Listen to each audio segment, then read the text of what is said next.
Bienvenue à la porte du centre prophétique pour les nations.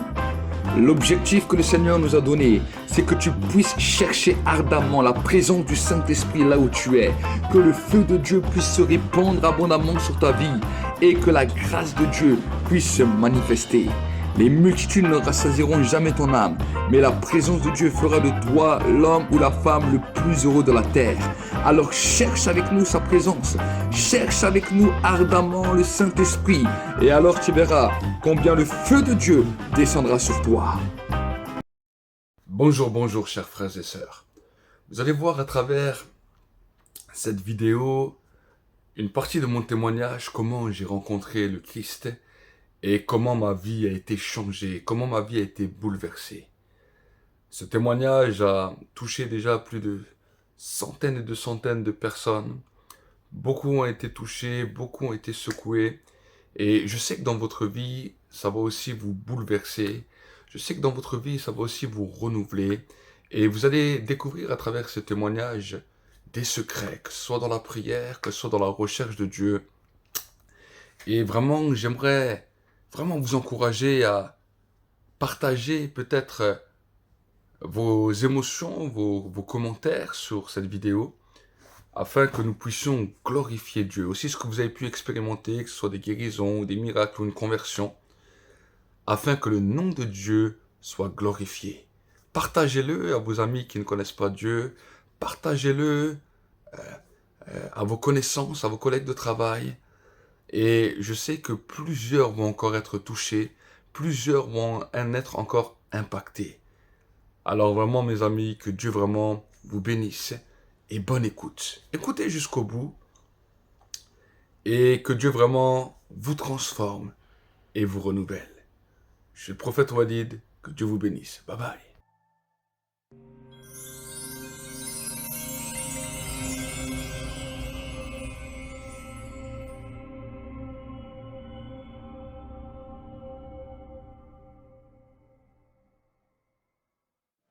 Bonjour et bienvenue dans notre émission Partage ton histoire. Alors aujourd'hui nous avons sur le plateau le prophète Walid.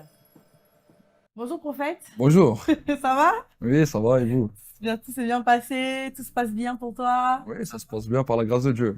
Ok, gloire à Dieu. Prophète, je vais te laisser du coup te présenter aux internautes qui ne te connaissent pas. D'accord. Alors, je m'appelle le prophète Walid Zouache, je viens de Strasbourg, enfin de la région de Strasbourg.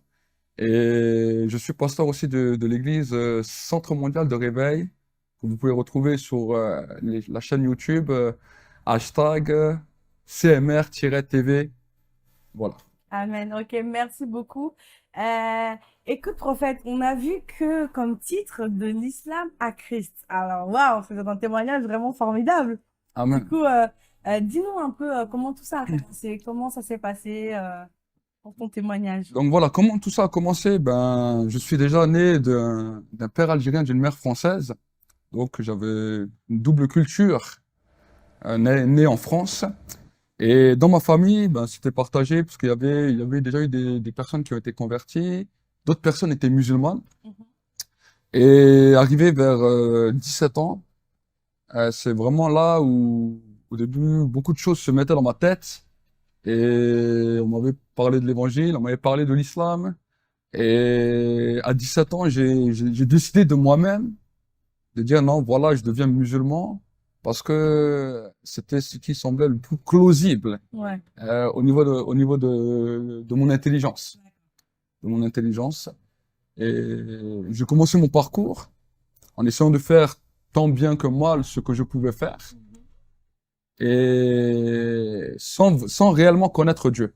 D'accord. Et c'est là où j'aimerais vraiment mettre le point parce que vous savez, quand vous faites des choses et quand vous mettez tout votre ouvrage et que finalement, dans tout ce que vous faites, vous avez toujours une incertitude de savoir où vous allez aller et ne jamais savoir ce qui va se passer le jour où vous allez mourir.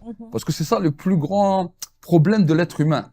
Même la Bible nous le dit que Dieu a mis une part de sa grâce dans chaque être humain. Et c'est à cause de cette grâce que l'être humain est en recherche de savoir ce qui va se passer le jour où il quitte cette terre. C'est ce qu'on appelle le secret de l'éternité.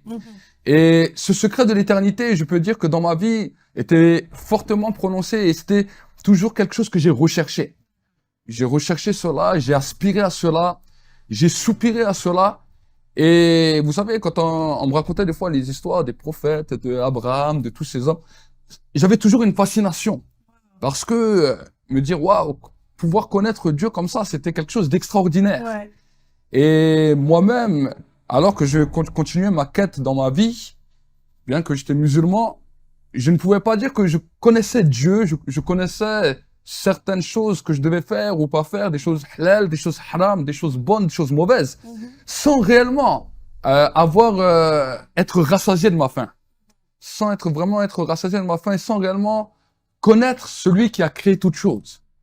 Et je crois que dans ce monde, c'est une des grandes frustrations que l'homme a. Parce que l'homme a un soupir de connaître Dieu, qu'il soit d'origine maghrébin, qu'il soit d'origine arabe, qu'il soit d'origine chinois, français, américain. Tous les hommes de cette terre ont un désir de connaître Dieu.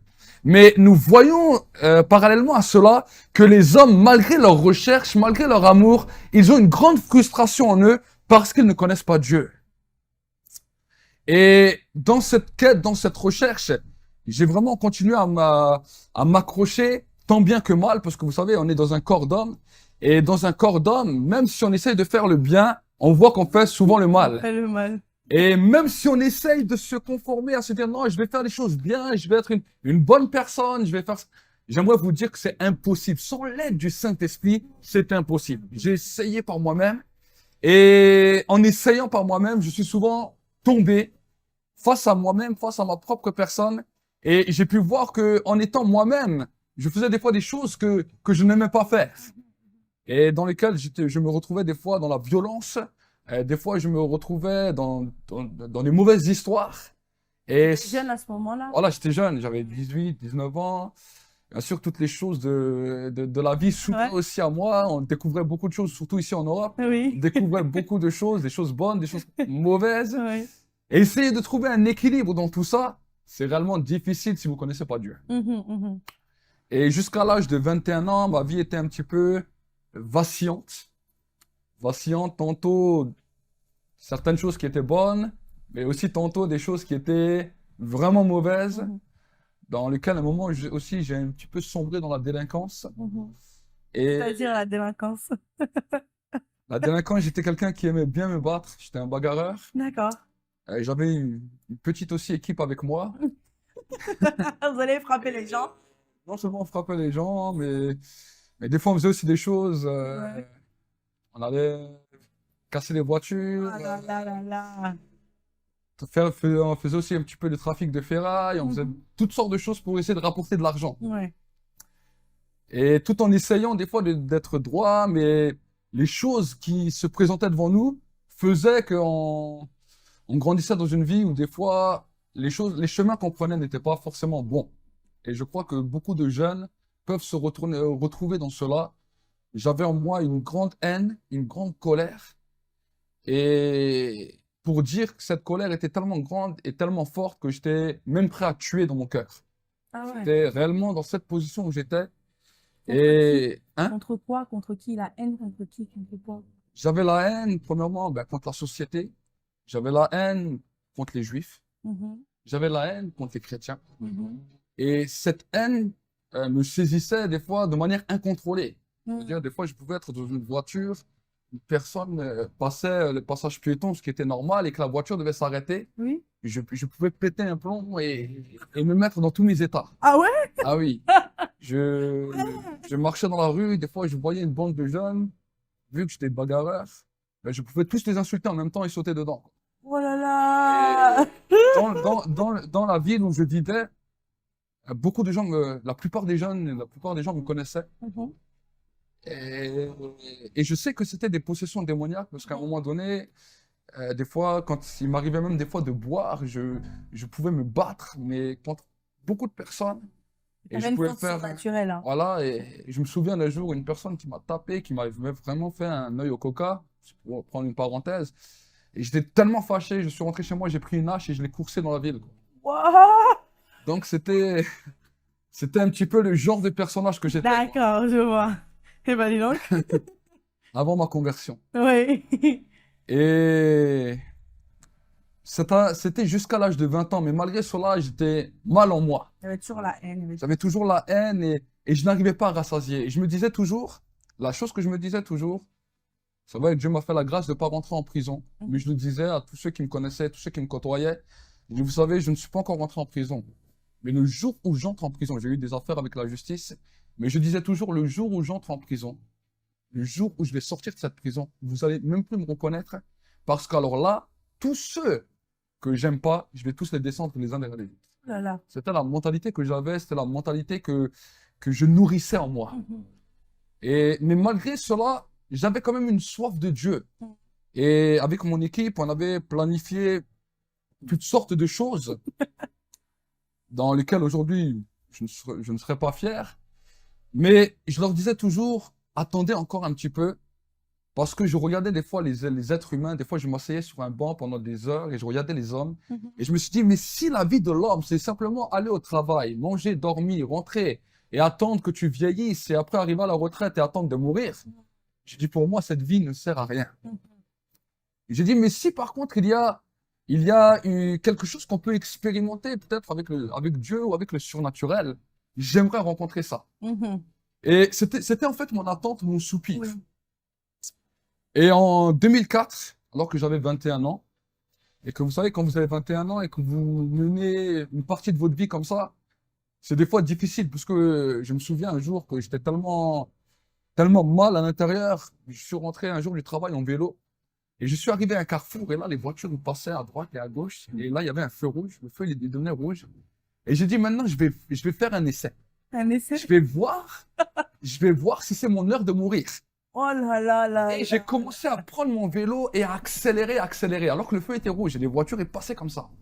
Le feu était rouge pour toi, mais c'était vert pour les voitures, Voilà. quoi. Les voitures passaient au croisement, ouais. mais le feu était rouge pour moi. D'accord. Et j'ai commencé à pédaler, mais vraiment à fond. Et je suis passé le feu rouge. Et là, il y a une voiture qui m'a tapé le vélo de la roue avant et une autre voiture qui m'a tapé Non, mais c'est pas la roue arrière. Et j'ai rebondi comme une balle entre les voitures. Je me suis levé, je n'avais aucune douleur, aucun symptôme. Waouh. Carrément, même les pompiers voulaient m'emmener de force après Ouais. le vélo était mort. Moi, j'étais sur mes pieds et je n'avais rien. Et même les pompiers voulaient m'emmener de force, je voulais même me battre avec eux parce que je voulais même pas rentrer dans la camionnette. Avec tout le monde. Et là, je me suis dit, waouh, si même la mort n'a pas voulu de moi, je me suis dit, je dois être spécial. Ah, ça. C'est ce que je pensais dans ma tête. C'est en fait que t'as raisonné, quoi. C'est ce que je pensais dans ma tête. D'accord. Et quelques temps après, je me souviens, je roulais en voiture sans permis, sans assurance, parce que pour moi, j'étais quelqu'un de très anarchique. Je me disais, pas besoin de permis. J'ai dit, pourquoi ça sert un permis? Je dis, si je sais rouler, j'ai pas besoin du permis. Et mes amis étaient souvent choqués parce que quand je les emmenais avec moi en voiture, ils savaient que je n'avais pas de permis, pas d'assurance, pas de carte grise. Et quand j'arrivais des fois devant un barrage de police, au lieu de commencer à avoir peur et tout, je m'arrêtais. Je sortais de la voiture, j'allais parler avec monsieur le policier. Et je dis, excusez-moi, messieurs, je cherche une adresse. Est-ce que vous pourrez m'indiquer la rue? Oui. Et il m'est arrivé même des fois où les policiers m'ouvraient les barrages, me laissaient passer, alors que je roulais en voiture sans assurance, sans permis, sans rien du tout. Et les gens me disaient, mais pourquoi tu fais ça? Et je leur disais, mais je dis, mais écoutez, si vous vous mettez à la place d'un policier, et que vous voyez un jeune homme sortir de sa voiture, et vous posez des questions par rapport à des rues, jamais il va se poser dans sa tête la question qu'il n'a pas de permis et qu'il n'est pas en règle. Bah, c'est ça. Et moi, je pensais comme ça, et chaque fois, ça marchait. Ça marchait. Les gens, ils devenaient blancs, rouges, toutes les couleurs à côté de moi. Et je leur disais, restez tranquille, il n'y a pas de problème. Et c'était comme ça ma philosophie de vie, ma façon de penser. Et je me souviens qu'un jour, dans ce moment, alors que ma voiture venait d'être arrêtée par la police, puisqu'on avait récupéré de la ferraille avec un groupe de personnes gitanes qui revendaient ça après. Ouais. On avait volé ça dans une entreprise et on revendait ça après. Je me souviens, arrivé à ce moment-là, les policiers nous avaient arrêtés, nous avaient mis en garde à vue, ils avaient confisqué la voiture. Le soir même, j'ai récupéré de nouveau la voiture parce que j'avais un double des clés. Et je suis parti. Et en partant, j'étais avec une personne Et là, il y a un motard qui nous est rentré dedans, qui a fait l'accident dans la voiture. Et la personne qui était avec moi encore me dit, mais viens, on le tue, on le met dans la voiture, dans On le le coffre tue et on dans part. la voiture. Oh mon Dieu, mais quelle idée. Et moi, je dis, non, écoute, on lui laisse la vie et on part. Et en fait, on avait fait un délit de fuite. Plus tard, arrivé quelques kilomètres plus loin, on a détruit la voiture, on a cassé la voiture. Mais vu que la voiture était connue, il m'avait euh, il m'avait fait un signalement et après, vu que je suis parti de Strasbourg, je suis allé dans le sud pour essayer de me cacher. Quelques années après, ils m'ont rattrapé. La police m'a rattrapé. D'accord. Et là, avec tous les casiers que j'avais, les histoires de bagarre, les histoires de délinquance, toutes les choses, j'avais 19 ans. Je me suis dit, là, c'est bon, je rentre en prison. Hmm. Mais là, je vais sortir. Là, je vais devenir un vrai monstre. C'était ce que j'avais dans ma pensée. Mhm. Et les personnes de ma famille, certains qui étaient chrétiens, avaient dit à certains croyants de prier pour moi le jour où j'allais passer au tribunal. Moi, j'ai pas fait trop attention à ça. Ouais. Et je suis passé au tribunal. Et quand je suis passé au tribunal, voici que il y avait le juge, il y avait le procureur. Et avant que le juge donne sa sentence, le procureur avait dit, bon, voilà, Monsieur Zouache, il va avoir 3 ans d'emprisonnement, 5 ans, 5 ans d'interdiction de passer de permis, toutes sortes avec des montants faramineux. Waouh. Et moi, quand je me suis retrouvé dans ce tribunal, il y avait un policier qui était pas loin de moi avec une arme. J'ai dit, si le juge déclare ça dans ce tribunal, je suis ce policier, je prends l'arme, je fais massacre ici. C'est pas possible. C'était la mentalité que j'avais. Pas, il y avait quand même un esprit derrière. Il y avait quand même. Et mon avocate avait vu que je commençais à devenir un peu fou dans ma tête. Elle m'a dit calme-toi, calme-toi. Et je suis arrivé devant le juge et là, aujourd'hui, je sais que c'est la main de Dieu. À l'époque, je l'avais pas compris, mais aujourd'hui, je sais que c'est la main de Dieu. Amen. Et le juge me regarde, il me dit, bon, j'ai entendu ce que l'avocat a dit, j'ai entendu ce que le procureur a dit, maintenant, qu'est-ce que toi tu dis de toi? Oh, Je le regarde, je fais écouter monsieur le juge. Je dirais erreur de jeunesse. Et là, le juge me regarde, il me fait un clin d'œil. Il me donne des petites amendes, je crois à peu près 1000 euros d'amende, 6 mois de sursis, avec vraiment des peines minimales pour ce que j'ai fait, parce que c'était un délit de fuite, il y avait Oui, quand même oui. une personne qui était en athée, il y avait beaucoup de choses, beaucoup Mhm. d'histoires, beaucoup de problèmes de justice qui sont passés les uns derrière les autres. Ouais. Et le juge m'a dit, écoute, je te donne cette peine, il me dit, casse-toi avant que je change d'avis. Oh, Et là, moi, je suis parti dans ce tribunal. J'étais dans ma tête, je pensais déjà, j'avais déjà ramené mes affaires. Je me suis dit, c'est bon, je rentre c'est en bon. prison. Et là, je deviens plus fou encore qu'aujourd'hui. Mhm.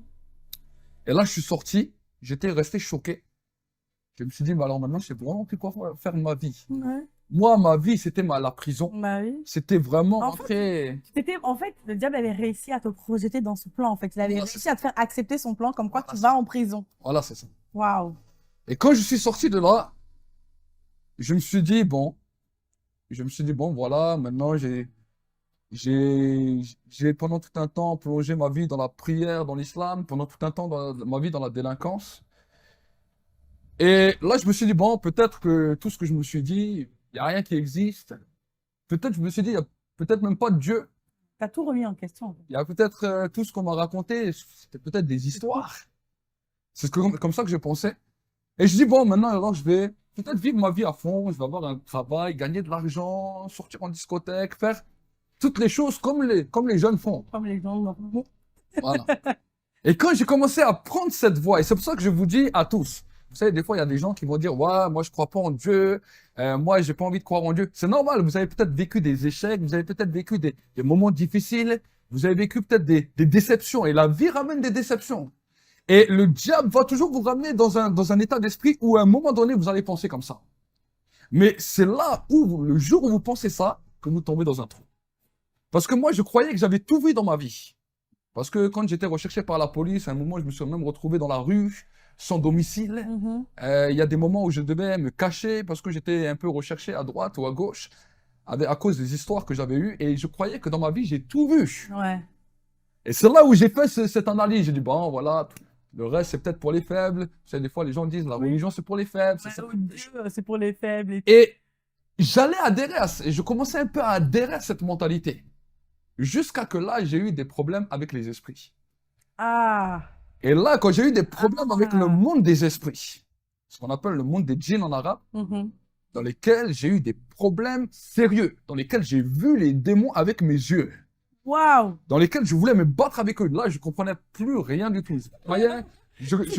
Je me croyais que j'étais dans les films de Men in Black. J'ai vu des démons, j'ai vu des esprits. Je me suis dit, Tout mais était c'est mélangé. quoi tous ces trucs-là, toutes Réalité. ces choses-là.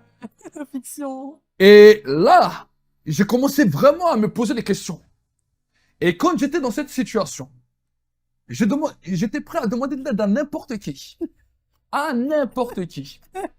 Alors, je demandais de l'aide aux chrétiens, aux musulmans, à tout le monde. Parce que je me suis retrouvé dans une position difficile.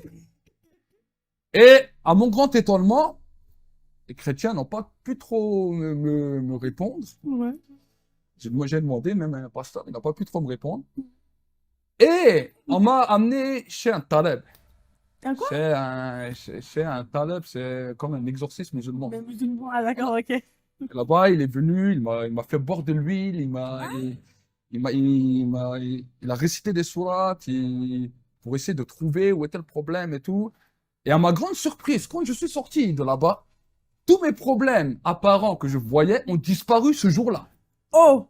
Mais le problème, c'est qu'un problème plus grand est venu remplir ma vie. C'est ça. Ça veut dire que là, j'avais un esprit de mort qui est venu sur moi, dans lequel je n'avais ni de goût, ni du salé, ni du sucré, ni du chaud, ni du froid. Et là, quand je marchais dans la rue, je voyais les gens et je les voyais avec les têtes coupées. C'est pas vrai. J'avais une soif de sang, une soif Non. de sang. Dans tout ce que je faisais, là où je marchais, tout, je commençais à être assoiffé de sang.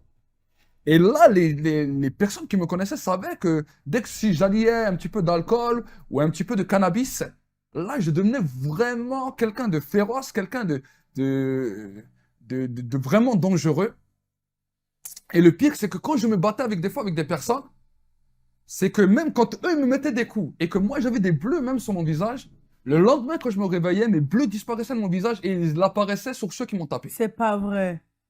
Et c'est là où, Waouh.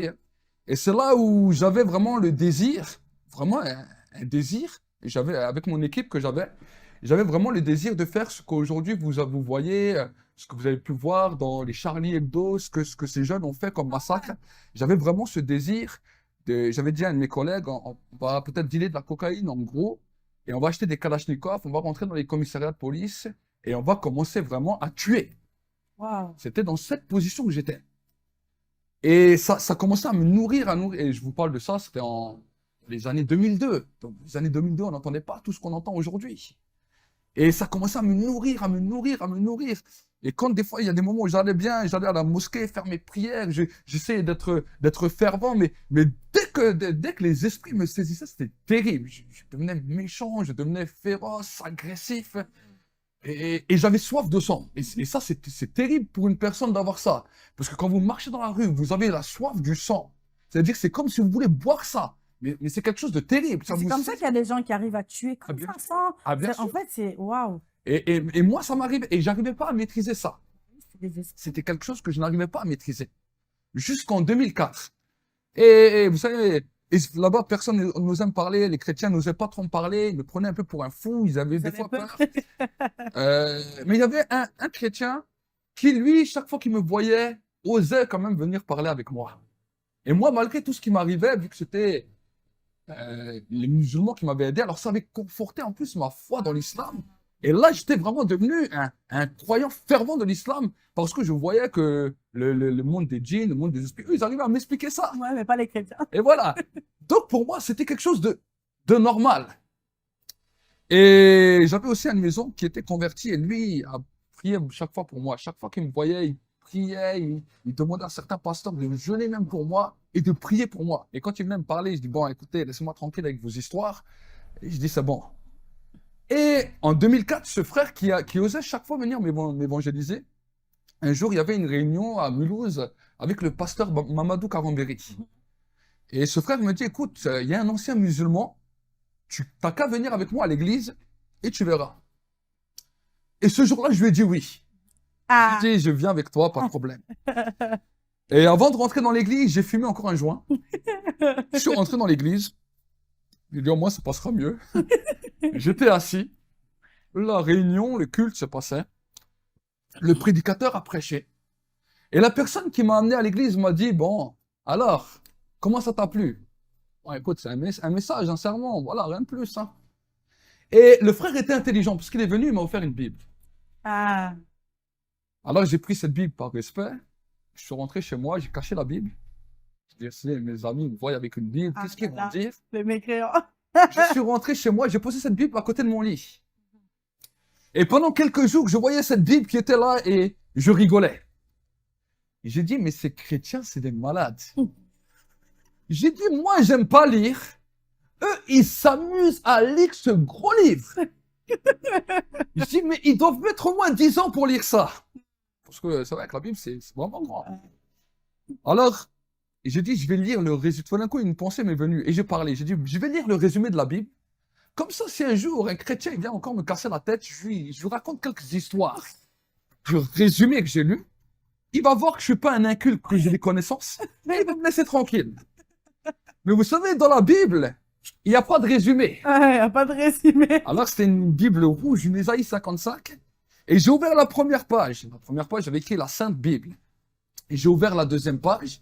Cette page, aujourd'hui, est blanche. Mais le jour où je l'avais ouvert, il y avait quelque chose d'écrit dessus. Et ce qui avait écrit, la Bible peut être lue en 72 heures en la lisant continue, sans manger, sans dormir, à haute voix. J'ai plus jamais retrouvé ça. Mais ce jour-là, je l'ai lu.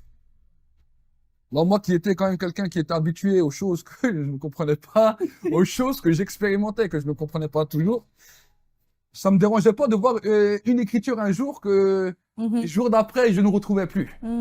Mais à cause de cette écriture, je me suis lancé un défi. J'ai dit, quoi? Ce gros livre, j'ai parlé comme ça tout seul dans mon appartement. J'ai dit, ce gros livre, on peut le lire en 72 heures. Et je dis, il n'y a pas de problème. Ça y est. J'ai dit, je vais lire ce livre plus rapide qu'aucun chrétien l'a jamais lu. J'ai dit, je vais tout lire à haute voix. Je vais retourner chez la personne qui me l'a donné. Je vais lui jeter dessus. Et je vais lui dire, j'ai lu ta Bible en entier à haute voix. J'ai écouté le message de l'évangile. Ne me parle plus jamais de Jésus. C'était ce que je voulais Tu faire. savais pas ce qui t'attendait. Ah non, je savais pas. Aïe. Et là, Oh là là. le frère était intelligent. Il m'a dit, quand tu commences à lire, commence par les évangiles. Alors, je commençais par l'évangile de Matthieu. Alors, j'ai commencé à lire l'évangile de Matthieu, toutes les généalogies. Engendra. Et quand je suis arrivé à la fin de Matthieu, ça m'a mis 4 heures. Moi, je D'accord. n'étais pas habitué à lire. Et j'ai tout lu à haute voix. À haute voix. Et quand je suis arrivé à la fin de Matthieu, ça m'a mis 4 heures. Ça veut dire, pour 28 chapitres, ça fait à peu près 1 heure pour 7 chapitres. Je me dis, bon, je suis un peu fatigué, je mets un marque-page, demain je continue. Le lendemain, je me suis levé. J'ai lu Marc et Luc d'un trait. Quand je suis arrivé à la fin de Luc, j'ai fait purée. J'espère que toute la Bible, c'est pas comme ça. Ils auraient pu faire un livre, ça aurait fait les 3. C'est la même chose. J'ai dit, si toute la Bible, c'est ça, où il y a à chaque fois les mêmes histoires, c'est bon, j'ai lu toute la Bible. Mais j'étais toujours pas converti. Et le 3e jour, Attends, prophète. Avant de me dire qu'est-ce qui s'est passé le 3e jour, parce que là, on va avoir la suite dans le prochain épisode. Avant. dans lequel j'ai essayé d'être bien, comme beaucoup de personnes, sans vraiment y arriver. Et je pense que si les personnes sont sincères avec eux-mêmes, vous savez, la Bible nous dit qu'il n'y a pas de juste, il n'y en a pas un seul sur la terre. Et si vous êtes vrai avec moi, vous allez voir qu'il y a des choses qui vous font honte à l'intérieur de vous-même. Certains, vous pouvez être propre, beau, en façade devant les gens, mais quand on regarde vos pensées, quand on regarde ce à quoi vous pensez, votre façon des fois de dévisager les gens, votre façon de vous comporter avec les gens à l'intérieur. Vous savez, des fois on peut avoir des belles paroles extérieures, mais à l'intérieur il y a plein de pourriture. C'est pour cela que Jésus a dit, vous êtes des sépulcres blanchis. De dehors, vous paraissez beau. Vous savez, un tombeau, quand vous le voyez, c'est super beau. Mais à l'intérieur, il y a de la pourriture. C'est ça. Pourquoi? Parce que l'être humain est en train de se décomposer et il est en train de pourrir.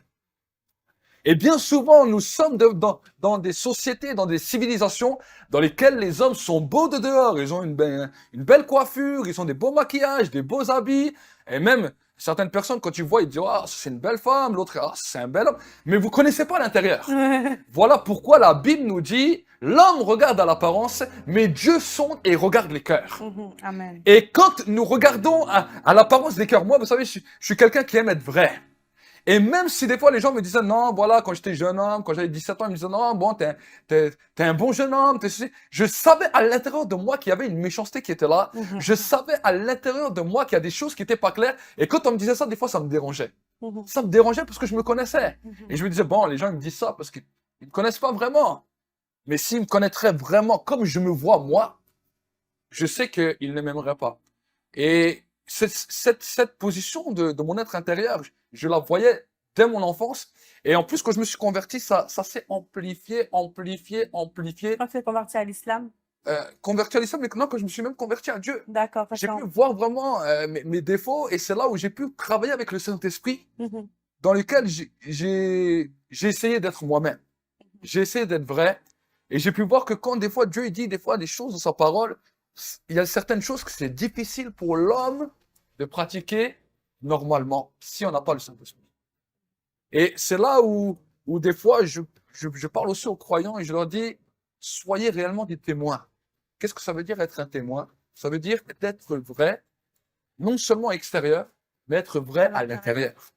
Et quand à l'intérieur, tu sais qu'il y a des choses qui ne vont pas, quand tu sais qu'il y a peut-être des fois des peurs, vous savez que la peur ou la timidité ou toutes ces choses-là sont simplement dues à un manque d'amour. Manque d'amour de Dieu, parce que la Bible nous dit que l'amour de Dieu parfait bannit toute crainte. Amen. Aucune religion ne vous donne ça. Dans tout le monde entier, vous pouvez regarder là où vous voulez. Vous pouvez voir que le vrai amour n'est pas là parce que tous les hommes qui ont précédé, qui sont venus apporter des religions, ils avaient des peurs, ils avaient des craintes. Voilà pourquoi certains ont tué. On ne dit pas qu'ils n'avaient pas des bonnes intentions au début. Tout le monde voulait faire du bien. Mais au bout d'un moment, ils sont arrivés devant une situation qu'ils ne pouvaient pas gérer, devant des conflits qu'ils ne pouvaient pas comprendre. Et là, certains ont utilisé les armes. Et c'est là où, quand vous regardez Jésus, et Jésus, quand on nous parle de son amour, des fois, on est stupéfait. Et on se dit, ah, l'amour de Jésus, c'est beau. Mais vous savez, Jésus, devant ceux qui le battaient, devant ceux qui l'insultaient, devant ceux qui l'ont crucifié, il faut réellement venir sans peur et sans crainte pour pouvoir encore dire pardonne-leur, car ils ne savent ce qu'ils font. Mhm. Parce que tout homme craque sous la douleur, sous le supplice. Tout homme, moi y compris. Moi-même qui suis là devant vous, je suis pas fou. Je vais pas vous dire que si tu me mets une droite, si tu me tapes dessus, que je vais te regarder et je vais t'embrasser. À moins que Dieu fait ce miracle. Amen. Mais si tu commences à faire ça et que tu as affaire à moi-même, je vais pas rester là à me laisser et te dire, bien sûr, je t'aime. Non, mais je suis pas fou. Aucun homme qui a un amour propre pour lui ne va faire ça. C'est ça. Et quand vous vous faites taper, c'est cette peur qui déclenche en vous une adrénaline que tu vas retaper aussi. C'est pour C'est ça, la en peur. fait, Jésus va nous dire de renoncer à nous-mêmes, en Bien fait. sûr. Waouh. Et du coup, tu nous avais raconté que dans ce processus-là, ton ami t'avait donné une Bible Bien sûr. et tu avais lu, il y avait écrit sur la deuxième page que on peut lire la Bible en 72 heures sans manger, sans dormir, ni boire, Voilà. etc. À haute voix. À haute voix. Donc, du coup, tu as fait ça le premier jour. Deuxième jour, tu as continué les évangiles. Et on s'est arrêté au troisième jour. Wow. On dit au troisième jour. Qu'est-ce qui s'est passé au troisième jour? Alors, le troisième jour, j'étais là dans ma chambre et la Bible, je commençais à la lire, mais comme vraiment des histoires, ça me plaisait. Je voyais Jésus qui guérissait les malades, qui ouvrait les yeux aux aveugles. C'était plaisant. C'était des histoires, mais sans plus de conviction. Et le troisième jour, je lis Jean et Actes des Apôtres. Et quand je suis en train de lire le livre des Actes des Apôtres, la Bible nous dit que le jour de la Pentecôte, ce qu'on appelle Shavuot, les disciples étaient là dans la chambre haute en train de prier. Parce qu'ils attendaient la promesse que le Père leur avait promis. Et là, alors qu'ils priaient dans cette chambre haute, la Bible nous dit que le Saint-Esprit, le feu du Saint-Esprit descendit sur eux. Que le feu est descendu sur eux et qu'ils se mirent à parler en d'autres langues. Moi, je suis en train de lire cette histoire. Au moment où je suis en train de lire cette histoire, le feu tombe sur ma tête. Wow. De ma tête aux pieds. Wow. Et là, je commence, Roba Saka Papa Chaud. Je me suis choqué. T'as commencé à parler en langue. Ah, j'ai commencé à parler en langue. Oh mon Dieu. Et là, j'ai posé ma Bible. Toi qui étais musulman. Voilà. Et j'ai dit en arabe, Starfallah. J'ai dit, Seigneur, mais qu'est-ce que c'est? Qu'est-ce qui m'arrive? Et là, je parle à Dieu. Parce que là, quelque chose, vous savez, ce qui s'est passé ce moment-là est quelque chose qui m'a marqué à vie. Parce que ce jour-là, je savais que Dieu était réel et qu'il était là. Amen. Je savais que Dieu existait. Mais je ne lui parlais pas personnellement. Je faisais des prières, je faisais Ouais. mes rituels qu'on m'avait enseignés dans l'islam, mais je ne connaissais pas Dieu personnellement. Et là, tout d'un coup, j'ai commencé à parler à Dieu de manière personnelle. Waouh. Et là, ce que j'ai dit à Dieu, j'ai dit, bon, écoute, je parle à toi, le Dieu qui a fait le ciel, la terre. Je dis, personnellement, je sais pas qui t'es. J'ai dit, dans l'islam, il est dit, tu égares qui tu veux, tu amènes à toi qui tu veux. J'ai dit, moi, personnellement, j'ai pas envie d'être un égaré. J'ai dit, maintenant, aujourd'hui, je viens de lire la Bible des chrétiens. L'expérience que les disciples de Jésus ont vécue, je dis, j'ai vécu la même. Je dis, peut-être demain, je vais lire le livre de Bouddha, de Krishna, de je sais pas quel autre homme. Je dis, je vais peut-être vivre la même expérience. Et je dis, écoute, alors je dis, écoute, Seigneur. Et j'ai dit, moi, j'ai pas envie de me casser la tête à lire tous les livres du monde pour connaître la vérité. J'ai dit, j'ai même pas envie que c'est un homme qui vienne me raconter c'est quoi la vérité parce que je veux pas les croire. J'ai dit, alors maintenant, je parle à toi. Le Dieu qui a fait le ciel et la terre. Le Dieu qui a tout créé. J'ai dit, je veux que c'est toi qui me révèle quelle est la vérité. J'ai dit, et pour que je suis sûr que je ne me trompe pas et que je suis sûr que c'est toi, je veux que ça se passe puissance 1000, comme jamais t'as fait un homme. Mais je lui ai dit, mais écoute une chose. Si pendant toute cette vie que je suis sur cette terre, tu m'as jamais révélé quelle est la vraie vérité. Le jour où j'arrive au paradis devant toi, tu pourras jamais dire que je t'ai jamais cherché. Vraiment? Tu as dit ça à Dieu? J'ai lancé un Les ultimatum. hommes, franchement, on dit des choses, parfois c'est Ah incroyable. oui. Et à ce moment-là, j'ai fermé ma Bible. Et j'ai encore dit, Dieu va me répondre par l'islam. J'étais convaincu à 300%. J'ai dit, je ferme cette Bible. J'ai dit, maintenant, c'est Dieu lui-même que ça regarde. J'ai dit, moi, je ne lis plus les histoires. Parce que quand vous lisez des choses comme ça, quand tu vous arrive ça, quelque part, j'ai eu peur. J'ai eu peur. Je me suis dit, ça y est, avant, il m'arrivait des histoires avec les djinns. Maintenant, il m'arrive des histoires avec la Bible. J'ai dit, mais qu'est-ce qui va encore m'arriver dans ma tête? Tu vois? Et Oh mon Dieu. j'ai fermé ma Bible, la nuit est passée, il n'y a rien qui s'est passé. Le lendemain, je me suis levé, j'ai pas bu, j'ai pas fumé, j'étais bien net. Je suis sorti dehors, il n'y avait rien à faire dehors. Je suis rentré chez moi, j'ai regardé un peu la télé, il n'y avait rien d'intéressant à la télé, je coupais la télé, j'ai mis un peu de musique et j'ai dormi. Et quand je me réveille, voici que je me retrouve paralysé, juste ma tête qui bouge. Moi, j'ai oublié la prière que j'ai faite hier, que je disais à Dieu, puissance 1000, que je décolle pas de mon lit. Mais Dieu m'a pris au mot. Ah oui? Et c'est pour cela que je dis souvent aux gens, je dis quand vous faites une prière à Dieu, tout le temps que vous pensez à cette prière, c'est normal que Dieu va pas vous répondre. Et c'est là quand vous savez, il y a des gens qui font une prière, mais le lendemain, ils vont refaire la même prière, l'après-demain, ils vont refaire la même prière. Même des croyants qui sont nés de nouveau, ils font 50 000 fois la même prière. Ils croient qu'à force de répétition, ils vont être exaucés. Jésus a dit, ne ressemblez pas aux païens. Ne leur ressemblez pas. C'est quoi cette mentalité? Si tu demandes quelque chose à Dieu, c'est comme si tu me poses une question à moi. Je suis pas un bête, je suis pas un malade, comme on dit chez nous. J'ai compris ce que tu m'as dit, je vais te répondre. Mais si tu apprends à te taire un peu et à attendre que je te réponde, je vais te répondre. Et Dieu, il fait pareil. Dieu, des fois, ne répond pas à certaines personnes parce que tu as pris Dieu pour un bête et tu répètes, tu répètes, tu répètes. Donc, Dieu, il peut même pas te répondre. Tu lui laisses même pas le temps de te répondre. C'est chaud ici sur ce plateau. Ok, d'accord. Et là, alors que j'étais paralysé, j'étais ma tête qui bougeait. Je dis, ça y est, maintenant j'ai 21 ans, j'ai fait tellement de bêtises. Je dis, ça y est, maintenant, C'est Dieu, fini. c'est fini pour moi, il m'a puni. Je dis, je suis paralysé, je suis fini. Et alors que je suis dans cette position, les yeux ouverts, je vois directement devant mes yeux la télé de Dieu. La télé de Dieu, c'est quoi ça? Aujourd'hui, j'appelle ça une vision. Oui, Mais à l'époque, j'appelle ça la télé de Dieu, parce que c'était comme la télé, seulement il n'y avait pas d'écran. Et là, je vois un film devant moi. Je vois un film et je me vois dans ce film avec mon meilleur ami avec qui je faisais les 400 coups, en train de lui prêcher l'évangile, de lui parler de l'évangile, de lui expliquer toutes les histoires de Jésus. Et là, je me vois comme ça. Et c'est pour cela que la Bible nous dit que quand Dieu appelle un prophète, il l'appelle toujours par une vision ou par une révélation.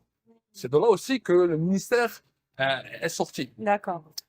Et alors que je suis là dans cette voie, ça, Je vois ça comme un film. Et moi, je vois ça, je fais non, non, c'est pas moi ça. C'est pas possible. Je dis, je refuse ce que je vois. Je dis carrément, je refuse ce que je vois. Waouh. J'ai dit, premièrement, je suis pas un prêcheur. Je suis un gars de quartier. Ça, c'est pas moi. Je refuse. Je dis, et deuxièmement, je suis pas un chrétien, je suis un musulman. Je refuse cette vision. Waouh. Je dis comme ça. Et là, je combats contre cela. Et je le dis plusieurs fois. Et je le dis à haute voix. Et alors que je continue à combattre contre cela, parce que je combattais, hein, même si j'étais paralysé, je combattais contre ça. Et le pire, vous savez, quand vous avez une vision de Dieu, vous pouvez fermer les yeux, la vision, elle est là. Elle est là. Vous tournez la tête, la Elle est vision, là. elle est là. Vous allez à droite, la vision, elle est là. Vous regardez au plafond, la vision est là. Et je dis, mais c'est la folie, cette vision est partout. Elle est partout. C'est vraiment la 3D de Dieu, c'est partout. C'est pire qu'une 3D. C'est... Pas y échapper. Voilà, même 360 degrés. voilà, 360 degrés. Même tu fermes les yeux, tu vois. Et c'est impressionnant. Et là, à un moment donné, alors que je combattais contre cela, j'entends la voix de Dieu audible, comme un homme qui me parle, Waouh. et qui me dit, sans Jésus, tu ne peux pas être sauvé. Waouh. Et Waouh. quand la voix a fini de me parler, la vision a disparu. Une paix est descendue puissante sur moi. Et c'est pour My cela que God. je parle de l'amour. Waouh. Parce que ça, c'est la paix que j'ai sentie, c'est l'amour de Dieu qui a rempli ma vie. Là où j'avais des peurs, là où j'avais des craintes, c'est venu, c'est tombé sur moi comme un manteau. Et là, je me suis levé. Je croyais, je me suis dit, puis ouais, d'un côté, c'est même mieux que la drogue, parce que la drogue m'a jamais mis dans cet état.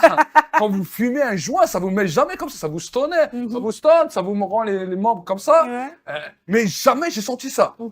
Et là, j'ai dit, bon, la vision a duré 10 minutes. Ouais. Je regarde sur ma montre. 4 heures se sont écoulées. Waouh. Et je mets ma main sur la tête comme ça, je dis, waouh, tu lis la Bible, il se passe des choses de fou. Alors, je regarde comme ça vers le ciel, et je dis, il n'y a pas de problème, on y va, je vais suivre Jésus. Je suis Jésus, c'est comme ça que je me suis converti. Waouh. Ma prière de conversion, c'était la suivante. Je suis Jésus. Je suis Jésus, Amen. c'est bon, je te suis. Amen. J'ai décidé, j'ai dit à Dieu ce jour-là, je me souviendrai toujours, j'ai dit à Dieu ce jour-là, tu sais, peu importe ce que les gens vont penser, ce que les gens de ma famille vont penser, je sais que je vais passer pour un fou, pour un taré, parce que je connaissais la pensée de mes amis, je connaissais la pensée des gens que je fréquentais, je connaissais même la pensée de certaines personnes de ma famille. Je dis, je sais maintenant à quoi je vais me confronter, mais parce que c'est toi qui m'as parlé. Aucun homme, aucune personne ne pourra jamais m'enlever ça. C'était en 2004, jusqu'à aujourd'hui. Jusqu'à aujourd'hui, je prends toujours part pour ce Dieu. Je n'ai pas honte de prêcher ce Dieu. Je n'ai pas honte de parler de ce Dieu. Et vous savez, c'est cela. Souvent, les gens me posent des questions. Mais qu'est-ce qui t'a appris pour devenir chrétien? Qu'est-ce qui s'est passé dans ta vie? Je leur donne souvent ce témoignage. Et souvent, en donnant ce témoignage, je vois comment le Saint-Esprit agit. Je vois des gens commencer à pleurer. Je vois des gens commencer à être secoués. Je vois des gens commencer à être touchés profondément par Dieu. Parce que Dieu agit toujours avec un témoignage. Amen. La Bible nous dira dans le livre de l'Apocalypse, et ils ont vaincu le diable à cause de 2 choses. Du sang de l'agneau Et la parole. et du témoignage. Amen. De leur parole, de leur témoignage. Et j'aimerais peut-être à toi qui m'écoutes, à toi qui entends peut-être ce message et que tu te dis, mais moi aussi j'aimerais un témoignage. Je déclare une parole sur ta vie, que là où tu es, maintenant, la puissance de Dieu, la puissance du Saint-Esprit Amen. est libérée sur toi Amen. par l'autorité de la parole et que tu vives toi-même un témoignage. Amen. Je leur donne maintenant dans le nom de Jésus et même Satan ne peut rien faire. Amen. Parce que je brise son emprise sur toi, Amen. je détruis et je fracasse tout ce que le diable voulait conspirer contre toi Amen. parce que c'est ton temps, c'est le temps de ton témoignage pour devenir un témoin puissant pour la gloire de Dieu le Père. Amen. Amen. Et du coup, quand tu as vu ça, il me semblait après que tu as appelé tes amis en question, il y a quelque chose qui s'est passé là. Voilà. Alors le jour d'après, en fait, je les ai pas appelés, ils venaient chez moi. C'était des amis, des jeunes de quartier qui faisaient partie de mon équipe. T'es musulman aussi? Voilà, des musulmans. Et on était souvent tous les jours ensemble. Mais ce qui était étonnant, c'est que pendant ces 3 jours que j'ai expérimenté ça avec Dieu, personne n'est venu chez moi. Ah ouais? Alors que tous les jours, on se voyait. Qu'on se voyait régulièrement, ces 3 jours-là, personne est venu chez moi. Et c'est là où Dieu m'avait mis un rendez-vous, il m'avait mis à l'écart, il m'avait placé à l'écart seul pour vraiment me toucher seul. Yes, yes. Et là, maintenant, quand j'étais prêt, voici que le lendemain ou quelques jours après, deux amis à moi viennent, un Marocain, un Sénégalais, et on commence à discuter, on commence à parler. Et pourtant, je n'aurais pas commencé à prêcher, non, on est venu, on a discuté comme tous les jours. Je savais même pas comment j'allais leur prêcher. Je savais même pas qu'il fallait que je leur prêche. Ouais. Et là, il y avait la télé qui tournait. Et là, on discute et tout. Et là, Dieu me reparle d'une manière encore audible. Waouh. Il me dit, bon, maintenant, coupe ta télé et prie pour eux au nom de Jésus. Waouh. J'ai dit, OK, si je commence à connaître Dieu, il dit, si Dieu me donne un ordre, je vais obéir. Alors, j'ai appelé j'ai parlé à mes deux amis. J'ai dit, écoutez-moi bien. J'ai dit, vous allez mettre vos poings comme ça. J'ai dit, vous allez baisser vos têtes comme ça. J'ai dit, vous allez fermer les yeux comme ça. J'ai dit, si vous faites pas ce que je vous dis, je vous frappe. Moi, je savais pas comment prêcher l'évangile au début. Hein. Alors, L'évangélisation Anakazo, Voilà. très contraste Mais- force. mes deux amis, ils se mettent comme ça. Moi, je lève les mains vers le ciel. Je sais même pas prier. Je suis converti depuis quelques jours. Ouais.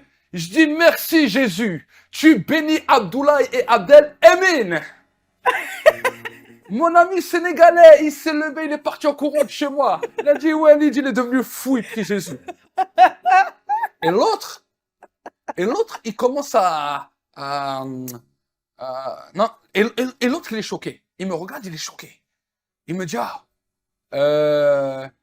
qu'est-ce qui s'est passé? Je dis, comment ça, qu'est-ce qui s'est passé? Alors il m'explique, il me dit, voilà, quand tu as commencé à prier, j'ai senti une force qui est sortie de moi, Waouh. et je me suis senti tout léger. Waouh. Je l'ai regardé, j'ai dit, écoute-moi bien, Abdel. J'ai dit, toi, tu es dans l'islam c'est le diable, mais Jésus t'aime. Yeah! Il me regarde, il est choqué. Il rentre chez lui à la maison. Et quand il rentre chez lui à la maison, je parle à Dieu. Je dis, classe, c'est la classe l'évangile. Hein. Je dis, personne m'a dit que l'évangile même marchait avec mes potes. Je dis, je savais pas que l'évangile marche avec tout le monde. Je dis, mais c'est vraiment de la classe. C'est vraiment de la bombe l'évangile. Je parlais comme ça à Dieu. Et j'étais content. Vraiment, j'étais content. Je disais merci à Dieu et tout. Et alors, je continue à lire ma Bible. Là. Ça commence à devenir passionnant. Et le lendemain, mon pote Abdel revient. Et là, on discute et tout. On parle ensemble de choses et d'autres. Et alors qu'on parle de choses et d'autres, d'un coup, Dieu me reparle. Mhm. Il me dit, cette fois-ci, tu vas pas prier avec lui. Cette fois-ci, tu vas couper ta télé. Non. Il m'a dit, cette fois-ci, tu vas couper ta télé et tu vas lui lire la Bible. J'ai dit, OK. J'ai Abdel. J'ai coupé ma télé et j'ai dit, Abdel, mets tes mains comme ça, ferme tes yeux. Il s'est mis comme ça. J'ai ouvert ma Bible, là où je me suis arrêté. C'est pas un verset magique. Hein. Certains, des fois, m'ont posé la question, ah, tu veux un verset magique, dis-moi quel verset. Je me rappelle même plus du verset. Je sais que je lisais la Bible en continu et que D'accord. jusqu'à aujourd'hui, c'est ce que j'ai toujours continué à faire. Mhm. J'ai toujours lu à haute voix, je lis toujours en continu. Et même les nouveaux convertis dans l'église, je leur donne ce programme, je leur dis, vous allez lire votre Bible 1 heure par jour à haute voix, tous les jours. Et d'ailleurs, en fait, mais ce qui est intéressant dans ça, c'est que, en fait, quand tu parles à haute voix, en fait, ça, c'est déclarer la parole de Dieu. Bien Et sûr. tu te rends pas compte, en fait, que c'est une semence qui est semée en toi-même lorsque Bien tu déclares. sûr. Donc, en fait, Dieu, il t'a bien piégé, en fait. Il t'a sûr. fait un guet-apens. Waouh, gloire à Dieu. C'est vrai que lire la parole à haute voix, c'est... Bien sûr. Hein. Je Parce que voudrais la rester Bible, plus la sur Bible ça. dira dans les livres de Jérémie, Jérémie dira la chose suivante. Ma parole est un feu dévorant. Et souvent, vous savez, j'aimerais faire une petite parenthèse avant de pouvoir continuer. Souvent, peut-être vous êtes là, vous êtes des croyants. Et vous savez, il y a quelque chose qui différencie l'évangile de l'église primitive à l'évangile des fois d'aujourd'hui. Aujourd'hui, vous pouvez avoir des croyants qui peuvent avoir senti la présence de Dieu, qui peuvent avoir exercé quelques dons spirituels, mais que quand vous les voyez, quand vous allez parler avec eux, vous voyez qu'il manque quelque chose qui avait impacté l'église primitive. Mhm. Et ce qui manque, c'est ce qu'on appelle le feu. Mhm. Parce que la Bible nous dit que les disciples aussi, au début, avaient commencé à prêcher. Ils commençaient même quand Jésus était là, ils prêchaient, ils chassaient aussi des démons, Mhm. ils guérissaient aussi des malades. Mhm. Mais pourtant, ils n'avaient pas de feu. Mhm. Le feu du Saint-Esprit n'avait pas impacté leur vie. Mhm. Et quand le prophète Jean-Baptiste était venu, Jésus a dit, la Bible nous dit quelque chose d'extraordinaire. Jean-Baptiste a dit de Jésus, lui, il vous baptisera de 2 sortes de baptêmes. Du baptême du Saint-Esprit et du baptême de feu. Alors, il est normal qu'au début, nous pouvons expérimenter tous le baptême du Saint-Esprit où Dieu peut donner des dons en langue ou toutes sortes de choses. Mais pour pouvoir expérimenter le baptême du feu, le feu, c'est la parole libérée. Le feu, c'est l'explosion de la parole Amen. qui descend sur la vie d'une personne et qui saisit un homme et qui le rend lui-même une flamme de feu. Waouh. Et sans la dimension de la parole, nous ne pouvons pas être impactés par le feu. Et voilà pourquoi, vous savez, quand l'église primitive a expérimenté cela, faut savoir que d'abord l'église primitive était juive. Mhm. Et dans la culture orientale, la culture orientale, quand on appelle de de méditer ou de lire les choses. On n'est pas là à fermer notre bouche Oui. et à se taire. Parfois, oui. On le dit à haute voix. C'est ça. Surtout chez nous, en plus, dans nos Oui, cultures, on est quelqu'un qui, Oui. on est des hommes ou des personnes qui aiment beaucoup parler, même avec les mains, et toujours la parole est toujours là. Mhm. Et si même vous allez voir chez les juifs même chez les musulmans, tout ce qu'ils font, c'est Tradition orale, oui. oralement. C'est ça. Oralement. Et c'est pour cela que quand j'ai commencé à lire la Bible à haute voix, cela ne m'a pas choqué. Oui, d'accord. Cela ne m'a pas choqué et Ça jusqu'à dépend des aujourd'hui, ce que je cultures, fais, oui, voilà. c'est ça. Mais je sais une chose, que même si ça dépend des cultures, aujourd'hui, vous savez, on est des fois et j'ai vu plusieurs personnes qui au début lisaient leur Bible à haute voix, non, à voix basse et tout, mais quand je leur donne ce secret, j'ai vu les gens en quelque temps commencer à devenir eux-mêmes comme du feu et commencer à exploser. Même certains serviteurs de Dieu, des fois, m'ont dit, mais avec ce nombre d'années, comment ça se fait que tu continues à rester toujours comme ça dans le feu, à ne pas te lasser? Parce que des fois, on peut commencer et des fois, on peut voir les gens qui se refroidissent. J'ai dit, il y a un secret. C'est la parole de Dieu. Et quand vous lisez la parole de Dieu et que vous demandez à Jésus de vous baptiser de feu, il y a un moment, un baptême qui vient. Vous savez, au début de ma conversion, j'ai expérimenté le baptême du Saint-Esprit, c'était la base de ma conversion. Mais pendant 3 mois, je n'avais pas le baptême de feu encore. Et je me souviens toujours, je recherchais, vous savez, quand je lisais la Bible, je commençais à découvrir des choses extraordinaires avec Dieu. Là, je commence à lire le livre de Corinthiens et on me parle des dons spirituels. Je commence à voir ça, je dis, waouh, c'est extraordinaire, c'est magnifique. Mais personne m'enseignait vraiment tout ça. J'allais à l'église, mais on donnait pas des choses claires et des directives claires comme aujourd'hui. Vous avez YouTube, vous avez toutes les choses. Et là, je me disais, mais comment on peut avoir ça? Comment on peut expérimenter ça?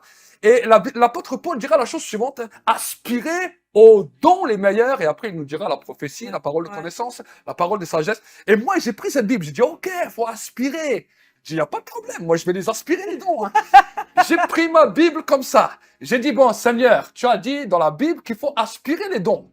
Alors maintenant, je vais aspirer la parole de connaissance. Je vais aspirer la parole de sagesse. Je vais aspirer la parole de prophétie. Sérieusement? Et je faisais comme ça sérieusement. Tous les jours, c'était ma prière. C'était ma prière. Et j'aspirais. Je dis, Seigneur, j'aspire la connaissance. J'aspire la parole de guérison, le don de guérison. J'aspirais physiquement comme ça. Et quand j'aspirais comme ça, un frère est venu me voir. Il m'a dit, ah, il faut aussi que tu demandes le feu. Je dis, c'est quoi ça le feu? Il me dit, demande le feu. Je savais pas ce que c'était. Alors, je faisais tous les jours cette prière pendant 3 mois et je jeûnais. Et je disais à Dieu, Seigneur, donne-moi le feu. Et la prière était devenue tellement forte que, en plus, j'avais eu l'occasion de participer avec un groupe d'intercession. Et là, je les avais vus prier. Moi, je ne savais pas prier. J'ai dit, Seigneur, je veux savoir la prière. Je veux connaître la prière. Et là, pendant 3 mois, j'ai prié, j'ai prié, j'ai prié. Et je disais à Dieu, Seigneur, si tu me donnes pas le feu, tu mourras. Je dis, ça me sert à rien de rester sur cette terre si tu me donnes pas le feu. Je dis, si tu me donnes pas le feu, tue-moi directement. Je priais tous les jours comme ça. Wow. Et 3 mois plus tard, alors qu'il y avait eu un service de baptême, vous savez, avant ce jour-là, j'étais quelqu'un de calme à l'église. Hein. J'étais quelqu'un de calme. Je venais, j'étais calme. T'étais quelqu'un de calme. Ah oui. J'étais quelqu'un de calme. Ah là, c'était vraiment le feu, là. Et même quand je les voyais chanter, des fois, ça m'énervait. Parce que je me dis, mais comment ils peuvent chanter, taper des mains? Moi, je me mettais à genoux comme j'allais à la mosquée. J'arrivais pas à faire ça. C'était trop dur pour moi. Mais quand le feu est descendu, je me souviendrai toujours, il y avait un service de baptême et mon pasteur, je lui ai demandé qu'il prie juste pour moi pour être renouvelé du Saint-Esprit. Mais je ne savais pas que ce jour-là, ça allait être la libération de toutes les prières que j'avais faites pendant 3 mois. Alléluia. Et là, ce jour-là, je suis arrivé, il a prié pour tout le monde, il m'a oublié. Et moi, je voulais m'énerver. Je dis, bah, vas-y, c'est bon, j'ai entendu tout ça. Je suis extrêmement jeune. J'arrive, il prie même pas pour moi. Je dis, allez, ciao, je pars. Et là, le Saint-Esprit m'a dit, mais tu as fait tout ça pour repartir. Il m'a dit, moi-même, j'ai fait exprès qu'il ne te voit pas. Waouh, c'est ça, Que parfois, toi, c'est... tu vas lui demander. Parce que c'est ça, parfois, que Dieu fait, waouh. Et je suis allé voir mon pasteur, je fais écouter, pasteur, est-ce que vous pouvez quand même prier pour moi? Il me dit, ah oui, c'est vrai, je t'ai oublié. Lui, il était tout gentil et tout dans sa pensée. Et moi, je pensais déjà des mauvaises choses sur lui. Et là, il arrive, il pose juste sa main sur moi. Il prie même pas pour être renouvelé du Saint-Esprit. Il me dit, au nom de Jésus, je te délie de l'islam. Et quand il me dit, je te délie de l'islam, je tombe juste par terre. Mais quand je me suis levé, j'étais plus jamais le même homme. Waouh. À partir de ce jour-là, je me souviens, j'étais là, je venais de manger un petit peu, parce qu'ils avaient fait un repas. Et là, tout d'un coup, le groupe de louange a commencé à faire la musique. Moi qui ne dansais pas, moi qui avais horreur de ça, que même quand quelqu'un il tapait des mains là, il dansait, il m'énervait. Tout d'un coup, une vague est venue comme ça dans mon ventre, Et j'ai vu comme ça mon corps qui a commencé à danser. J'ai dit, ça y est, je pète les plombs, je commence à danser dans l'église. Et quand ça c'était fini, je suis sorti de cette église, j'étais étourdi. Hein. C'est là où j'ai compris, quand l'onction est descendu sur David ou sur Saül, qu'ils avaient la tête étourdie, qu'ils faisaient Ouais. des choses qu'on ne comprenait pas. C'est ce qui m'est arrivé Ouais. jusqu'à ce jour-là, jusqu'à aujourd'hui. Et je sors, je me dis, ouais, je comprends rien, je sais pas ce qui m'est arrivé. Mais moi, j'étais quelqu'un qui aimait chanter des fois des cantiques dans la rue, mais quand je voyais des gens, je m'arrêtais. Je ne continuais pas. Mais ce jour-là, je chante comme ça des cantiques dans la rue et tout d'un coup, des gens viennent. Et à mon habitude, je veux m'arrêter de chanter. Mais tout d'un coup, cette vague qui m'avait saisi avant, qui m'avait fait danser même pas 20 minutes avant, à ce moment-là, elle saisit ma voix. Ma voix s'amplifie fois 10. J'essaye d'arrêter de chanter. Ma voix est plus forte que t'as ce que j'essaie de remonté. retenir. Et je me dis, mais je suis fou, je chante comme un taré. Mais vraiment, je criais, je chantais, j'explosais dans la rue. Et là, je me tourne vers les gens, je dis, que Dieu vous bénisse! Je me posais ma main sur la tête, je dis, ça y est, mais je suis devenu un fou. Je suis devenu totalement fou. Qu'est-ce qui m'arrive? Qu'est-ce qui m'arrive? J'ai continué ma route et je suis allé dans un endroit où il y avait un concert de gospel chrétien, dans une autre église. Et là, je suis allé tout derrière au fond. Je savais pas moi ce qui m'arrivait. Hein. Je me suis assis au fond. Et là, tous les jeunes, il y avait à peu près 70 jeunes. Tous, ils étaient assis, ils regardaient. C'était bien, c'était de la bonne musique et tout, mais voilà, sans plus. Moi, je me mets au fond. Et à un moment donné, la vague qui m'avait saisi, quelques heures auparavant, T'as ressaisi. elle m'a ressaisi. Je me retrouve debout, à taper des mains et danser. Tout d'un coup, il y a eu une vague qui est descendue dans toute la pièce des jeunes. En Waouh. moins de 5 minutes, tous les jeunes étaient debout en train de taper des mains et de danser. Et celui qui animait le concert et tout est venu me voir à la fin. Il m'a dit, waouh, mais tu as mis l'ambiance. Moi, dans ma tête, je me suis dit, mais de quelle ambiance il me parle? De quelle ambiance il me parle? Et vous savez qu'avant ce jour-là, j'étais une personne qui avait un petit peu de la difficulté de langage. J'arrivais pas à m'exprimer comme aujourd'hui que je m'exprime. Et c'est ça qui avait aussi amené beaucoup de frustration dans ma vie. Parce que dès que je voulais essayer de parler, des fois je perdais mes mots. Et en grandissant, vous savez, quand on se moque de vous à cause de ça, ça vous énerve. Et moi, je n'étais pas quelqu'un qui arrivait à parler facilement, même si j'essayais de me motiver, de tout faire, c'était difficile. Mais à partir de ce jour-là, ma langue a été déliée tout seul. Waouh. J'ai attrapé après des jeunes de cette église. Il y avait un concert de rail un peu plus loin. J'ai dit, maintenant, vous allez tous venir avec moi, on va tous prêcher l'évangile là-bas dans ce concert. Wow. Ils m'ont tous regardé, leurs visages, ils ont changé. Et là, ils sont partis, ils m'ont dit, non, non, c'est bon. Et finalement, je suis allé tout seul. Je suis allé tout seul, il y avait à peu près 1000 jeunes, 1000 personnes qui étaient en train de danser. C'était dans un quartier. Et là, je rentre dans ce concert. Et là, je rencontre quelques personnes que je connaissais de ma vie avant. Et là, il me dit, ah ouais, Nive, comment ça va et tout, ça fait longtemps qu'on ne s'est pas vu et tout, qu'est-ce que tu racontes de beau alors, tu fais toujours les mêmes choses, toujours autant de bêtises et tout. Il ne savait pas que Et tu là, l'avais je déjà dis non. rencontré. Je dis, ma vie a changé. Jésus a commencé à me toucher. De rapprocher l'évangile. Et là, l'onction est descendue. Wow. L'onction est descendue dans ce concert de rail. Et ce qui m'a le plus surpris, c'est que eux, qui étaient là en face de moi, qui étaient musulmans, l'onction prophétique descend sur eux et c'est eux qui prophétisent pour moi. Waouh, mais on a vu que dans la Bible, il y en a qui ont prophétisé. L'onction des prophètes est descendue sur eux, ils ont prophétisé. Et ça m'est souvent arrivé. Mais là, c'était la première fois que ça m'arrivait. Je vois des hommes qui ne croyaient pas en Dieu, qui commencent à prophétiser pour moi, qui commencent même à prophétiser sur le ministère que j'allais faire, et qui commencent à me dire, mais tu vois, sur cette estrade, ça ne devrait pas être ce groupe. Toi, tu devrais être là en train de nous prêcher et Waouh, tout. gloire à Et, Dieu, amen. et je suis parti de là-bas, je dis, waouh. Je dis, mais C'est extraordinaire. fort, c'est puissant ça. Je ne savais pas ce qui était en train de se passer. Waouh. Je suis rentré chez moi. Et quand je rentre chez moi, vous savez, il y avait une fille qui m'avait téléphoné, contacté quelques jours auparavant, une Algérienne aussi, comme moi, et qui m'avait demandé que je lui chante une chanson. Parce qu'avant, quand je n'étais pas chrétien, avec ma Chantais. guitare, je chantais des fois pour les filles, pour leur faire plaisir. Et elle m'avait téléphoné, elle voulait que je lui chante quelques chansons. Et j'avais pas eu le temps, alors que j'ai juste pris son numéro, je fais, écoute, je te connais pas, mais je te rappellerai. Et moi, dans ma tête, j'avais l'intention de lui prêcher l'évangile. Mhm. Mais ce soir-là, je suis rentré chez moi. Et avant ce soir-là, j'avais des fois de la difficulté à prier. Et là, je suis là, j'essaye de prier. Et là, le Saint-Esprit me dit, prie pour cette fille qui t'a appelé. Alors, je dis, ok. Je dis, Seigneur, je connais rien d'elle. Mais maintenant, je prie pour Nadia. Tu vois son numéro de téléphone, 06. C'est la seule chose que je connais d'elle. Je dis à Dieu son numéro de téléphone. Et quand je dis à Dieu son numéro de téléphone, tout d'un coup, le Saint-Esprit commence à me révéler toute sa vie, tout ce qu'il avait caché dans son cœur. Fonction de Dieu s'est manifestée en Voilà. fait. Et là, moi, je prends mon téléphone, je lui envoie tout en message. Elle était choquée. Elle était choquée. Le lendemain, elle me téléphone, elle me dit, qui est-ce que t'es? Je commence à, qu'est-ce que je fais? Elle dit, on s'est jamais parlé. On s'est parlé une fois. Elle me dit, tu dis des choses sur ma vie précise que personne ne sait, même pas ma meilleure amie, il n'y a que moi qui sais ça. Elle me dit, t'es qui? T'es un sorcier? T'es quoi? Je dis, écoute, moi, je sais rien de toi. Je connais rien.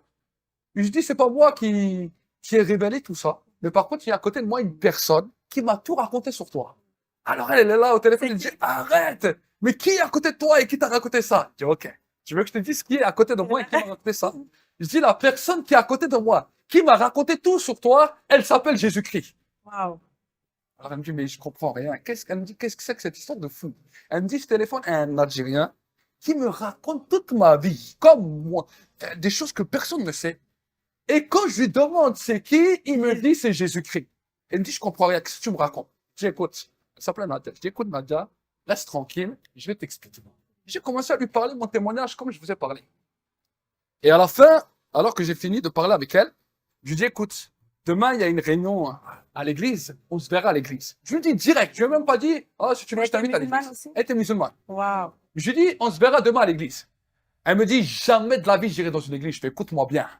Ne dis pas Fontaine, je ne boirai pas de ton eau car tu sais pas si un jour tu seras assoiffé. J'ai dit, si moi je te dis tu seras à l'église, tu seras à l'église. Elle est venue? Attends, je l'ai jamais vue, hein. Je l'avais jamais vue. Je ne sais même pas où elle est. Je sais qu'elle habitait dans un quartier, mais je ne l'avais jamais vue. Et je lui dis, ok, au revoir, à demain ma soeur. Je raccroche. J'ai dit seulement une parole de foi. Je descends de chez moi, je dors, le lendemain arrive. J'arrive à l'église et le pasteur me dit, écoute, je peux pas te prendre dans la voiture, on n'a pas assez de place. Prends juste les guitares et prends 2 frères avec toi et va à l'église à pied. Et on est allé à l'église à pied. Et en allant à l'église à pied, on est passé par un quartier. Et alors que cette fille n'habitait pas ce quartier, elle habitait dans un autre quartier de la ville. Mais quand on est passé dans un quartier, voici qu'il y avait 2 filles qui étaient assises sur un banc, que je ne connaissais pas du tout, que je n'avais jamais vu. Et les frères qui étaient avec moi, ils m'ont dit, écoute Walid, c'est bien, on sait que tu aimes toujours évangéliser, que dès que tu vois des gens, tu t'arrêtes et tout. Je dis, mais écoute, cette fois-ci, tu sais, on n'a pas trop envie d'avoir de problèmes, de difficultés, viens, on va à l'église et tu parleras avec elle la prochaine fois. Je dis, ok. Je dis, pour vous, je le fais cette fois-ci, mais la prochaine fois, je parlerai. Et je passe à côté de ces 2 jeunes filles et je les entends parler. Et une de ces filles dit, imagine, c'est Walid. Ah, j'ai entendu ça. Ah, je pouvais pas Fallait rester pas. comme ça. Je me suis arrêté et je suis allé vers elle. Je dis, excusez-moi, mesdemoiselles, est-ce qu'on se connaît? Elle me dit, ça dépend. Est-ce que tu es Walid? Je dis, oui, Walid, c'est moi. Mais vous, qui vous êtes? En fait, c'était Nadia, la fille que C'était j'avais eu elle. la veille au téléphone. Waouh, waouh, waouh. Et elle me dit, est-ce que tu veux savoir comment je t'ai reconnu? Je dis, ouais, je veux savoir comment tu m'as reconnu. Elle me dit, quand tu as commencé à marcher, j'ai vu une lumière sur ton visage, comme le soleil, alors que c'est gris. Elle me dit, et je savais que c'était toi. Alors j'ai pris ma guitare, j'ai fait une chanson comme ça dans la rue. Et le soir même, ces 2 filles se sont retrouvées avec moi à l'église. Mais... La parole de Dieu est puissante, la parole de Dieu est forte, la parole de Dieu a une influence puissante. Et c'est pour cela que j'encourage chaque personne, chaque frère, chaque sœur à rechercher le feu. Vous savez, le feu, c'est l'approbation. Vous pouvez voir dans l'Ancienne Alliance, dans l'Ancien Testament, chaque fois que le feu de Dieu descendait, c'était l'approbation du ciel qui descendait. Et il y a une seule chose que vous pouvez voir dans la Bible et que Satan a horreur, c'est le feu. Il n'a rien contre que l'évangile soit prêché. Il n'a rien contre que les gens naissent de nouveau. L'essentiel pour lui, c'est qu'ils n'ont jamais le feu. Pourquoi? Parce que en naissant de nouveau, la Bible nous dit qu'on devient semblable à un esprit. On entre dans le monde de l'esprit et nous-mêmes, on devient semblable à un ange. Mais vous savez, dans le monde angélique, là, il y a encore ce qu'on appelle il y a encore une dimension dans laquelle maintenant on devient réellement serviteur de Dieu. Et dans le livre des psaumes, la Bible nous dit, il fait de ses vents ses anges et il fait de ses serviteurs des flammes de feu. Ceux et celles qui servent le Seigneur, demandez ardemment le feu. Parce que sans le feu, on peut être semblable aux disciples, dans lequel on peut renier le maître, Mhm. on peut être dépourvu face aux difficultés, Mhm. Mhm. face des fois à l'épreuve, mais si le feu vient sur toi, tu ne seras plus jamais le même homme. Que Dieu vous bénisse. Merci beaucoup, prophète Walid. Vraiment, gloire à Dieu. Nous allons maintenant passer à une autre étape de notre émission.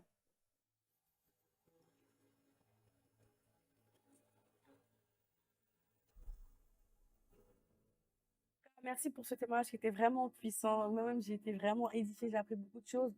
Déclarons sur vos vies au nom de Jésus que tous ceux qui ne connaissent pas le Seigneur, que maintenant quelque chose vienne se passer, que l'onction, que le feu de Dieu descende maintenant au nom puissant de Jésus et que les chaînes de l'ignorance soient brisées au nom de Jésus. Nous déclarons que le Seigneur vous attire à lui, que votre cœur est disposé, que l'évangile trouve un accès à votre cœur au nom puissant de Jésus. Nous appelons le salut de vos âmes et nous déclarons un changement merveilleux dans votre vie, une rencontre avec le Seigneur. Et d'ailleurs, peut-être que tu es là, que tu me regardes, tu ne connais pas le Seigneur, j'aimerais te dire que tu peux le rencontrer. La Bible déclare que si tu confesses le Seigneur Jésus de ta bouche et que tu crois dans ton cœur que Dieu l'a ressuscité d'entre les morts, alors tu seras sauvé. Tu peux faire cette prière avec moi et répéter à voix haute et dire, Seigneur Jésus, Seigneur Jésus, je me détourne je me détourne de mon ancienne vie. de mon ancienne Je décide aujourd'hui de te suivre. de te suivre. Je t'ouvre mon cœur. Je t'ouvre Je mon te cœur. reçois. Je te Et reçois. je t'accepte Je t'accepte comme mon Seigneur comme mon et Seigneur. mon Sauveur. Change ma vie. Sauve-moi au nom de Jésus. Amen. Amen. On acclame le Seigneur. Gloire à Dieu. Si tu as fait cette prière et que tu as pris le ton cœur, laisse-moi te dire que tu veux naître de nouveau. Bienvenue dans le royaume de Dieu. Bienvenue dans la famille de Dieu. Laisse-moi te dire que ta vie ne sera plus jamais la même. Ce témoignage a touché déjà plus de centaines et de centaines de personnes. Beaucoup ont été touchés, beaucoup ont été secoués. Et je sais que dans votre vie, ça va aussi vous bouleverser. Et vraiment, j'aimerais vraiment vous encourager à partager peut-être vos émotions, vos commentaires sur cette vidéo, afin que nous puissions glorifier Dieu. Aussi ce que vous avez pu expérimenter, que ce soit des guérisons, ou des miracles ou une conversion, afin que le nom de Dieu soit glorifié. Partagez-le à vos amis qui ne connaissent pas Dieu, partagez-le à vos connaissances, à vos collègues de travail. Et je sais que plusieurs vont encore être touchés, plusieurs vont en être encore impactés. Alors vraiment mes amis, que Dieu vraiment vous bénisse. Bienvenue à la porte du centre prophétique pour les nations. L'objectif que le Seigneur nous a donné, c'est que tu puisses chercher ardemment la présence du Saint-Esprit là où tu es, que le feu de Dieu puisse se répandre abondamment sur ta vie et que la grâce de Dieu puisse se manifester.